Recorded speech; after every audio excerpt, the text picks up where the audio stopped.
So will Justice fully rejoin the squad?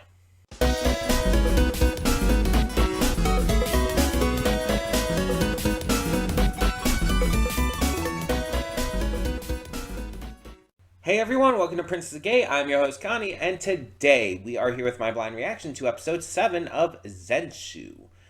And last time we had Justice finally coming in and helping out save the day, and it was pretty great. It was just a really great, powerful moment that showed that despite his injuries, despite everything that's happened to him, he still chose to be a hero in the end.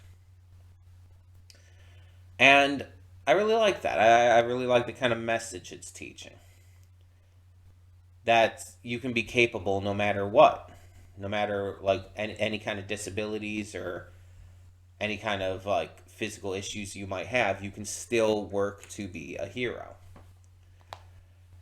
And we even got to see Justice, like, really learn that, that Luke has a massive crush on Natsuko, so that's fun. But the story just continues. We haven't gotten like any big turning point yet, though this does begin like the second half of the season, so maybe we'll get it here. I don't know. Let's just see where this episode takes us. Hold up just a sec. Before you click that link down in the description below to get to today's video, I want to remind you of all the awesome content we have both on this channel and the Princess of Gaming channel. Let's check it out.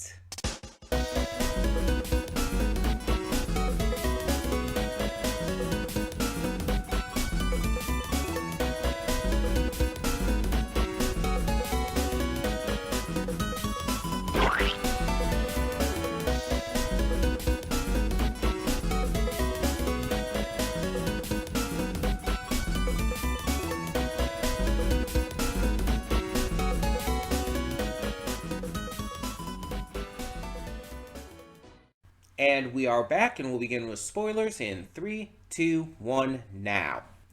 So pretty much this entire episode is flashbacks into these different points in Natsuko's life. And it shows how from the time she first saw A Tale of Perishing, she became obsessed with becoming an animator, working in the industry, because she was inspired so greatly by Tale of Perishing that it made her want to be able to make something like that herself, to become a virtuoso and change her life. And through these flashbacks, we see them from the perspective of 3 people who like developed these feelings towards her. 2 of them were crushes. The other one was, it was kind of like said to be a crush, but I think it was more of like just he was enamored by her work ethic and wanted to become her rival because of that, even though he obviously never made it anywhere. But we see through this that Natsuko is entirely self-taught and that she never even went to school. She just got a job like working for the studio right off the bat. Her directorial debut was a music video, and she went into making like this big hit anime series. Has been working on this movie before she died. So it's crazy to see how her life, like how obsessed she became over this. But because of this, we also see how she has ignored relationships and other people. She's completely turned away from that aspect of life to focus so much on her goal that it's hurt her social skills and abilities. To the point where when she's working on this Hatsukoi First Love movie, she can't even understand how love works. It's something that makes no sense to her because it's not something she can study in the same way that she can study the way an Adam's apple moves or the way a person runs. It's like that's very different because love is not always a quantifiable physical thing. It's something that is more emotional and, mental. And that's, again, not really something you can study. You just have to be able to experience that. The only problem is she hasn't, like, growing up and everything, because she avoided personal relationships. Like, we saw this girl that went to the same class as her originally, who had a massive crush on her because she saw how, like, passionate she was, and it made her feel things. We saw this guy later in school and everything. This guy who developed a crush on her because of how weird and passionate she was, and even became like an excellent runner because of that.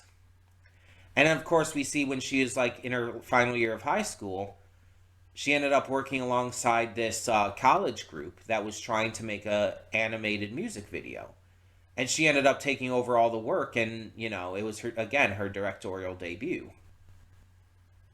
And he like became so enamored with her work ethic and her abilities that he declared her his rival, and ended up going to college for 8 years or more because of that. It's like, wow, dude, okay.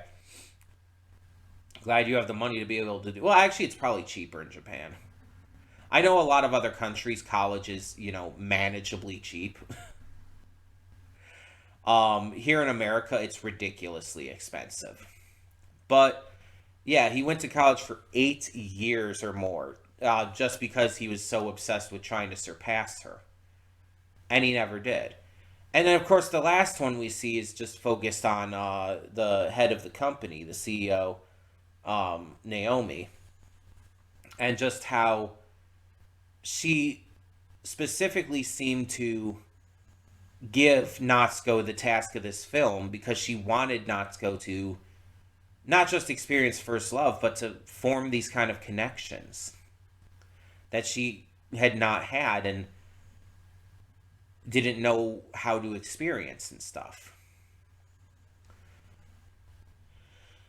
Unfortunately, Natsuko died and came to here, but she has started to form these connections in the world of A Tale of Perishing through this isekai situation. She's not only like clearly falling in love with Luke, but she's like forming other connections, genuine friendships. She's opening up in a way that she never had before, and actually learning to care about people, learning to work alongside them, learning to value them. That I understood like from like almost right away that was the message this episode was going for, because we touched on this before. Natsuko's entire connection with people has been touched on in previous episodes.